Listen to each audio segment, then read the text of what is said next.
दुर्ग के तो दुर्ग से हमारे साथ हमारे सहयोगी सुबोध तिवारी जुड़ चुके हैं। सुबोध जी, बड़ी बात है, दुर्ग में भाजपा पार्षद माया यादव की दबंगई का मामला सामने आया है, जहां उन्होंने एक महिला की पिटाई कर दी और उनके खिलाफ जो है एफआईआर दर्ज किया गया है। क्या कुछ इस पर अपडेट है और उसके साथ ही ऐसी कौन सी खबरें हैं जो आज दिन भर दुर्ग में सुर्खियों में रहने वाली है? सिल्वी जी, जैसा कि सबसे पहले आपने जिक्र किया, माया यादव भाजपा पार्षद के द्वारा उनकी दबंगई किए जाने को लेकर HSL कॉलोनी 5C ब्लॉक में एक संध्या सिंह करके महिला है, वो अपने परिवार के साथ रहती है।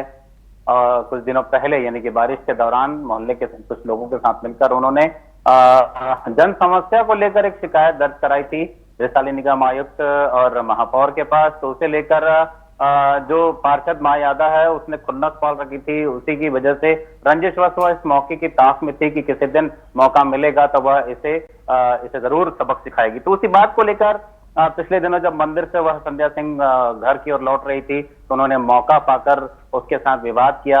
बात हाथापाई की भी आ गई और लाठी डंडे से वार कर उसे कमर, हाथ और पैरों में भी गंभीर चोट मारा गया। गंभीर चोट के निशान दिखे हैं। उस दौरान MLC भी हुई थी, डॉक्टर ने लिखा भी था, बेड रेस्ट के लिए कहा था और एक्सरे भी कराया गया था। अब ये सारी प्रक्रियाएं तो हो गई, लेकिन एक बड़ी बात है कि अगर जन समस्या को लेकर अगर वार्डवासी आयुक्त तक ना जाए, महापौर तक ना जाए, तो आखिर किसके पास जाएंगे? और अगर यदि कोई ऐसी समस्याओं के समाधान के लिए जाता है और पार्षद में बैर भाव रख लेता है, दुश्मनी निभाने लग जाता है, तो ऐसे में आम आदमी जाएगा कहां, वार्डवासी जाएंगे कहां? हालांकि पुलिस ने उक्त मामले पर माया यादव और उसकी बेटी के खिलाफ जो शिकायत दर्ज कराई गई थी संध्या सिंह के द्वारा, बयान दर्ज कर लिए गए हैं। 3 गंभीर धाराओं के तहत कार्रवाई की जा रही है। हो सकता है आगे कोई एक बड़ा इंप्लीमेंट भी देखने को मिले। दूसरा, आपने अन्य खबरों के बारे में बात कही तो मैं बता देना चाहूंगा कि जमीन की नई जो गाइडलाइन, जो रजिस्ट्री दर है, उसके आने के बाद से खलबली मची हुई है।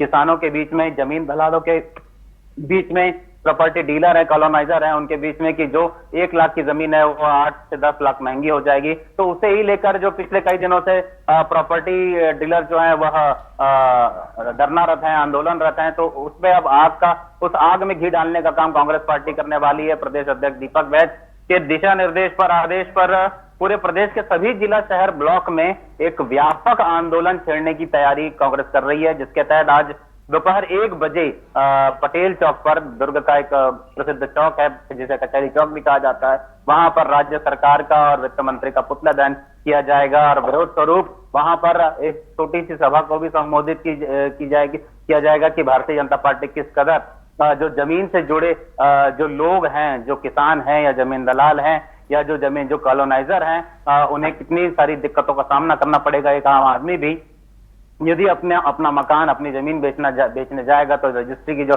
बढ़ी हुई दर है वह सबसे ज्यादा भारी साबित होगी खरीदार के लिए। तो इसे लेकर एक व्यापक विरोध की बात सामने आ रही है। दूसरा, एक बात और बोलना चाहूंगा, आने वाले समय में बोर्ड परीक्षाएं होने वाली हैं, 10वीं 12वीं की, तभी प्री बोर्ड की परीक्षा शुरू होने वाली है अगले हफ्ते से कई स्कूलों में। तो वहीं बोर्ड परीक्षाओं को लेकर शुक्रवार को स्वामी आत्मानंद उत्कृष्ट हिंदी माध्यम यानी कि JRD विद्यालय में केंद्राध्यक्षों की, जो केंद्र के अध्यक्ष हैं, उनकी एक बैठक संपन्न हुई है, जिसमें बताया जा रहा है कि लगभग 10वीं 12वीं बोर्ड परीक्षाओं के लिए 135 केंद्रों में CG यानी छत्तीसगढ़ की बोर्ड की जो 10वीं 12वीं की परीक्षाएं आयोजित की जाएंगी, और वो 135 से 138 हो गया है। और लगातार बताया जा रहा है कि जिस तरीके से शिक्षकों को BLO बना दिया गया है, ऐसे में पढ़ाई तो प्रभावित हो रही है। उसके बाद अब बैठक करके बोर्ड परीक्षाओं को लेकर जो तैयारियां चल रही हैं, किस तरीके से बेंचेस लगाए जाएंगे, विद्यार्थियों के बैठने की व्यवस्थाएं की जाएंगी, तो उसमें भी अब शिक्षकों के पास बड़ी तकलीफ ये सामने आ रही है कि एक तरफ वो BLO का काम करें या दूसरी तरफ परीक्षा की तैयारी को लेकर सारी व्यवस्थाओं को देखें।